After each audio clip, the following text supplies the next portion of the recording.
Hello friends, मैं प्रशांत आप सबका आपके चहेते से एक सुखी जीवन का मंत्र डॉक्टर विजय दहीफले के साथ इस खास कार्यक्रम में तहे दिल से स्वागत करता हूं। दोस्तों, हमें जब भी कोई मेडिकल इमरजेंसी आती है या फिर स्वास्थ्य से जुड़ी कोई भी परेशानी सताती है, तब हम क्या करते हैं? सबसे पहले हम वो सारी चीजें हमारे फ्रेंड्स या फैमिली के साथ शेयर करते हैं। पर दोस्तों, जब भी हमें कोई सेक्स से जुड़ी परेशानी सताती है, तब हम ऐसा नहीं कर पाते, क्योंकि इस बारे में बात करने में हम अक्सर झिझकते हैं, हमें शर्म आती है। पर दोस्तों, अब शर्माने की बिल्कुल जरूरत नहीं, क्योंकि डॉक्टर विजय दहीफले आपके सारे सेक्स रिलेटेड सवालों के जवाब बहुत ही पॉजिटिव तरीके से जरूर देंगे। दोस्तों, शो को शुरुआत करते हैं, लेकिन उसके पहले जानते हैं डॉक्टर विजय दहीफले इनके बारे में। डॉक्टर विजय दहीफले ये एक जाने माने सेक्सोलॉजिस्ट, यूरोलॉजिस्ट और एंड्रोलॉजिस्ट है।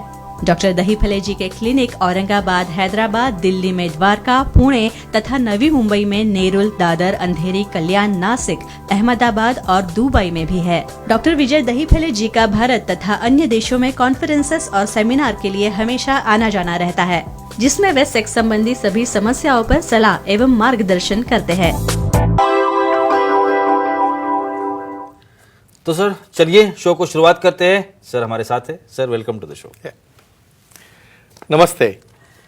मैंने बहुत एपिसोड्स में कहा है कि ये जो एपिसोड्स हम लोग बनाते हैं छोटे छोटे, ये एपिसोड्स एक टाइप का सेक्सुअल एजुकेशन है। ये एजुकेशन लेना, ये मालूम होना, ये जो बातें हैं जो सर बताते हैं, ये पता होना, ये बहुत ज़रूरी चीज़ें हैं। इसी इंफॉर्मेशन से हमारा जो निजी जीवन है, जिसे हम लोग सेक्स लाइफ कहते हैं, ये सेक्स लाइफ बहुत अच्छा हम लोग जी सकते हैं, जिसका फ़ायदा हमें खुद होता है और हमारे पार्टनर को भी होता है। आज का जो टॉपिक सर ने लिया है वो है ब्रेस्ट एरियोला के विभिन्न आकार। अब ये ब्रेस्ट एरियोला क्या होता है, इससे शुरू करेंगे। सर, जैसे मैंने अभी बताया कि बहुत ही इंपॉर्टेंट इंफॉर्मेशन है जो सबको पता होनी चाहिए, चाहे वो मेल हो चाहे वो फीमेल हो। आज का जो हमने टॉपिक लिया है ब्रेस्ट एरियोला के बारे में, तो पहला सवाल करना चाहूंगा, ब्रेस्ट में एरियोला ये भाग क्या होता है? ये पहले बताते हैं। डेफिनेटली जी। प्रशांत जी, यहाँ पे जो हमारी सीरीज चल रही है सेक्स एजुकेशन, सेक्सुअल अवेयरनेस और सेक्सुअल सेफ्टी, इसके अंतर्गत हम पूरी साइंटिफिक इंफॉर्मेशन ले रहे हैं। यहाँ पर ब्रेस्ट एरियोला क्या है, ब्रेस्ट के विभिन्न आकार क्या है, एरियोल का रोल क्या रहता है, ये सब हम इंफॉर्मेशन देने वाले हैं। ये आपकी डिमांड की वजह से और आपके साइंटिफिक तरह से उसकी इंफॉर्मेशन लेने की इच्छा रहने की वजह से एक यहाँ पे डिस्क्लेमर देना चाहता हूँ। Time, place, person, condition, culture, safety, consenting, अपना ओन और नॉन इन्फेक्टेड ओन पार्टनर इसके साथ ही आजमाना है। नॉर्मल एनाटॉमी क्या होती है, ये जब तक आप समझोगे नहीं तब तक एबनॉर्मल क्या है कैसे पता चलेगा। फीमेल्स में ब्रेस्ट जो रहते हैं उसके अग्रभाग में निप्पल रहता है और निप्पल के नीचे जो राउंड आकार की डार्क कलर की जो डिस्क रहती है उसे कहते हैं एरियोला। और ये एरियोला का क्या रोल होता है, कैसे काम में आता है, ये सेक्सुअल सेकेंडरी कैरेक्टर बोल के कैसे यहाँ पे एक्ट करता है, ये सब हम देखने वाले आगे चल के। सर, हम लोग अक्सर कोशिश करते हैं हमारे एपिसोड्स में कि नॉर्मल एबनॉर्मल क्या है ये बताने की। नॉर्मल कलर अगर देखा जाए एरियोला का, ये क्या होता है और क्या होना चाहिए? श्योरली जी। ये इसलिए हमें डिस्कस करना है, बहुत से फीमेल जो रहते हैं वहाँ पे कुछ शर्म के मारे, कुछ लज्जा के मारे वहाँ पे इचिंग हो रही है, वहाँ पे कुछ क्रैक जा रहे हैं, वहाँ से कुछ ब्लीडिंग हो रही है, कुछ बताते नहीं, छुपा के रखते और उसका रूपांतर बाद में होता है स्किन इन्फेक्शन या बहुत बार कैंसर तक। तो नॉर्मल कलर क्या होना चाहिए? तो नॉर्मल कलर पिंक से लेके, यानी जैसे बॉडी का कलर है उसके कंपैरिजन में, समझो उसका गोरा कलर तो थोड़ा पिंक कलर में आ जाता है एरियोला, थोड़ा सा डार्क कलर होगा तो उसके अंदर चॉकलेटी कलर आ जाता है, और जैसे भी बॉडी का कॉम्प्लेक्शन है उसके हिसाब से थोड़ा 1 या 2-3 गुना ज़्यादा उसमें पिगमेंटेशन जो रहता है मेलानिन का, उसकी वजह से उसे कलर आता है और ये नॉर्मल रहता है। और किसी कारणवश वहाँ पे ईचिंग हो, वाइटनेस हो और कुछ पेन या ब्लीडिंग हो तो तुरंत विशेषज्ञ से सलाह मशवरा करके उसका रीज़न जानना चाहिए। तो सेक्सोलॉजिस्ट, यूरोलॉजिस्ट, एंड्रोलॉजिस्ट आपको गाइडलाइन देके उसे ट्रीट कर सकते हैं। सर, हमारे कुछ ऑडियंस भी हमारे साथ है, वो भी सवाल करना चाहते हैं। धीरेन जी है अहमदाबाद से, उनका सवाल है। धीरेन जी, पूछिए, क्या सवाल है आपका? हाँ सर, नमस्ते सर। नमस्ते, बोलिए। सर पूछना था कि ब्रेस्ट एरियोला का फोर प्ले में क्या रोल हो सकता है? हाँ, बहुत Excellent. इंपॉर्टेंट चीज है। यानी यही रीजन है हम एक क्लिप यहाँ पे बना रहे हैं, बिल्कुल। लिंक्स बना रहे हैं। भाई कोई भी चीज जो नेचर बनाता है ना वो ऐसे ही नहीं बनाता। ये देखो एरियोला में सबसे ज्यादा नॉर्थ एंडिंग रहते हैं। तो देखो जब एक्साइट हो जाता है फीमेल पार्टनर तो पहले वहाँ पे निप्पल इरेट होके बाहर आता है, फिर वहाँ पे सराउंडिंग वाली जो एरियोला है वहाँ पे सिर्फ फिंगरिंग या टच भी करोगे एक्साइटमेंट आता है, वहाँ पे स्टिमुलेशन जाता है ब्रेन तक। इतना एक्टिव एरिया रहता है वो ब्रेन का। और फोर प्ले में क्या रोल है इसका कि यहाँ पे स्पेशली रिच नर्व सप्लाई रहने की वजह से उसको लीकिंग करना है या उसकी माइल्ड तरह से टिकलिंग करना है या बहुत बार लीगली अलाउड हो तो वहाँ पे वाइब्रेटर लगाओगे तो जैसा क्लाइटोरिस स्टिमुलेट करने के बाद ब्रेन को एंजॉयमेंट आता है वही सेम प्रकार का एंजॉयमेंट आके कुछ केसेस में तो ऐसी स्टडी हुई है उनको ऑर्गेजम भी हो जाता है। तो इतना बड़ा फायदा है ये एरियोल फ्लो प्ले का। साइज के बारे में हम लोग बात कर रहे थे। Correct. नॉर्मल साइज जो एरियोला की है Correct. वो क्या होती है? यस और ये भी मालूम रहना जरूरी है। बिल्कुल। मैं तो कुछ पार्टनर ऐसे देखा हूँ सर ये इसका एरियोला इतना पूरा काला है आधे के ऊपर ब्रेस्ट, वो मुझे अच्छा नहीं लग रहा है तो मुझे साथ में रहने का है। नहीं फ्रेंड्स, ऐसा नहीं रहता है। नेचर ने हर एक को कम ज़्यादा बनाया है। कितनी साइज होनी चाहिए? निप्पल का जो बेस है उसका समझो आप सरकमफरेंस लोगे उसके 3 गुना तो 4 सेंटीमीटर आ गया।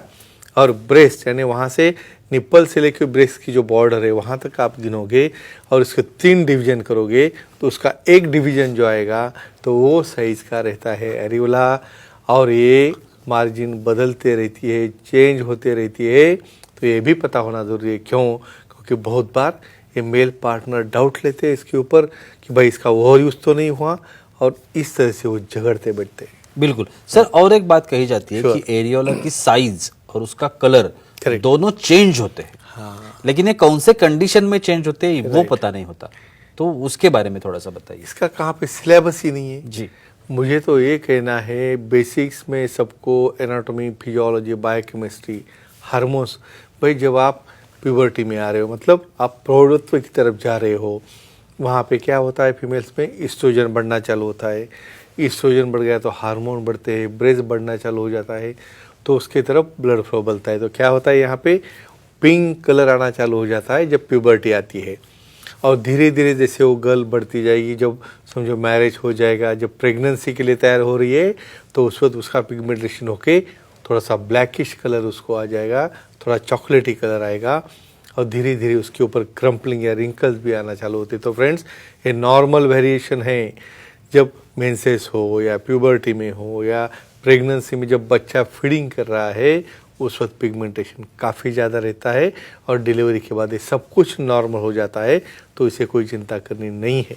बिल्कुल सर। हमारे कुछ फीमेल ऑडियंस हमारे साथ Sure. है। अलका जी है भोपाल से, उनका सवाल है। अलका जी पूछिए, क्या सवाल है आपका? जी नमस्ते सर। नमस्ते। नमस्ते, बोलो। सर ब्रेस्ट आरेला पर हेयर्स होते हो तो उससे निकालने के लिए क्या ट्रीटमेंट होती है तो जानकारी दीजिए। ये भी चीज है। बेसिक्स इसलिए पता होना चाहिए। बिल्कुल। भाई कुछ यहाँ पे गर्ल्स, प्रशांत जी बोलता हूँ आने इतने हेयर्स पूरे ब्रेस्ट के ऊपर, भाई फैमिलियल होता है, हेरिडिटी रहता है। और कुछ लड़कियाँ भी इतनी जाड़ी रहती है जंक फूड खा के, उनको पीसीओडी हो जाता है, मेल हार्मोन बढ़ जाता है, किधर भी देखो बाल ही बाल, हाथ के ऊपर बाल, चेस्ट के ऊपर बाल। और ऐसा पार्टनर देखिए तो क्या करेगा? भाग जाएगा। एरियोला के ऊपर मोंटेगोमेरी नाम के ग्लैंड से रहते हैं। वो जो एरियोला है उसको लुब्रिकेशन देने के लिए जब बच्चा स्तनपान करता है तब वहाँ से सिक्रेशन निकलते हैं। लेकिन कुछ केस में वहाँ पे हेयर फॉलिकल भी आता है। तो हेयर रहेगा तो क्या होता है भाई, पार्टनर को जब वहाँ पे फोर प्ले कर रहा है तो लीकिंग करते हो तो घुस जाता है नाक में या मुंह में, इरिटेट हो जाता है। या बच्चे को जब फीडिंग करना है तब भी वो डिस्टर्ब करता है। तो लेज़र थेरेपी से उसे हम अच्छा कर सकते हैं। किसी प्रकार से उसे प्लकिंग, ऐसा शेविंग करना नहीं चाहिए जिसकी वजह से उसका हाइजीन मेंटेन रहे। बिल्कुल सर। अब आते हैं ट्रीटमेंट के ऊपर। Sure. बहुत इंपॉर्टेंट चीज है। Yeah. कलर बदलने के लिए एरियोला का राइट, ट्रीटमेंट होती है क्या? श्योर। जी। अभी देखो, अभी कॉस्मेटिक का इतना फैड बन चुका है। मैं ऐसा एकदम फेयर, एकदम गोरी रहनी चाहिए, ऐसा ही रहना चाहिए। और वो वहाँ पे एरियोला तो नहीं कर सकते ना कुछ, लेकिन फिर भी बहुत ही ज़्यादा डार्क है या अपना पार्टनर को पसंद नहीं है, तो उस वक्त कुछ स्पेशल वो मेलानिन पिगमेंट डिसॉल्व करने वाले रेटिनॉल जैसे क्रीम रहते हैं, और वो क्रीम यूज़ करने से धीरे धीरे धीरे वो फेड हो जाता है। तब तक आपका पार्टनर भी फेड हो जाता है। देखिए बाद में सवाल आता नहीं है, लेकिन ये क्रीम रेटिनॉल वाला यूज़ करके उसका पिगमेंटेशन हम कम कर सकते हैं। और एक आखिरी ट्रीटमेंट के बारे में बताइए। साइज जैसे अभी आपने बताया कि बहुत बड़ी साइज भी होती है Very nice. किसी वक्त, Right. तो इसको कम करने के लिए कुछ ट्रीटमेंट है क्या? रहती है, हर एक चीज़ के लिए ट्रीटमेंट है, लेकिन आपने सामने आना चाहिए। भाई कुछ लोगों को इतने बड़े ब्रेस्ट रहते हैं, वो ब्रेस्ट की साइज जितनी बड़ी उतना बड़ा एरियोला, तो बोलता है भाई ये पूरा का पूरा ही काला दिख रहा है, क्या करेंगे अभी। देखो फ्रेंड्स, ये वेरिएशन है, चिंता मत करो, इसको भी आपको जो चाहिए वो बनाएंगे। Areolar reduction surgery, breast augmentation जैसा होता है तो इसे ब्रेस्ट रिडक्शन भी होता है, एरियोलर रिडक्शन भी होता है। जैसा चाहिए उतना कॉस्मेटिक आप उसको बना सकते हो। आइडियली कितनी साइज होनी चाहिए, जब आप स्मूच कर रहे हो तो आपके मुंह के या वो बच्चे के मुंह के बाहर वो रिंग नहीं दिखनी चाहिए। एरियोला की वजह से भी बनाते हैं ब्रेस्ट रिडक्शन, मेमोप्लास्टी या एरियोला रिडक्शन करके उसे अच्छा कर सकते हैं। तो फ्रेंड्स, एक ही कहूँगा, किसी भी प्रकार का डाउट लेने के पहले विशेषज्ञ से मिलो, सुखी जीवन के मंत्र का बुक देखो, अपने जो डाउट से क्लियर करो और अपना निजी लाइफ एंजॉय करो। वाह, बहुत ही अच्छी जानकारी थी आज के एपिसोड में, लेकिन वक्त की पाबंदी है, हमें यहाँ पे रुकना पड़ेगा। लेकिन आप अगर डॉक्टर साहब की सलाह लेना चाहते हैं तो स्क्रीन पर आपको अभी जो डॉक्टर साहब के कॉन्टैक्ट डिटेल दिख रहे हैं, जिसमें कॉन्टैक्ट नंबर है, ईमेल आईडी है, वेबसाइट है। डॉक्टर साहब की एक वेबसाइट है www.endologistvijaydahipale.com। इस वेबसाइट पर आप डॉक्टर साहब की अपॉइंटमेंट बुक कर सकते हैं। महाराष्ट्र में जितने भी डॉक्टर साहब के सेंटर्स हैं, वहाँ पे डॉक्टर कब अवेलेबल है, कहाँ पे है, किस वक्त आप उनसे मिल सकते हैं, सब आप वहाँ पे बुक कर सकते हैं। और दूसरी बात, मेडिकवर नाम का हॉस्पिटल है खारघर, नवी मुंबई में। तो नवी मुंबई और बेलापुर हो, वाशी हो, नवी मुंबई का एरिया हो, रायगढ़ का एरिया हो, जहाँ पे रहने वाले जो लोग हैं, आप डॉक्टर साहब को मेडिकवर हॉस्पिटल में मिल सकते हैं, उनकी अपॉइंटमेंट ले सकते हैं। तो चलिए रुकते इस एपिसोड में, अगले एपिसोड में फिर मुलाकात होगी। तब तक के लिए शुक्रिया।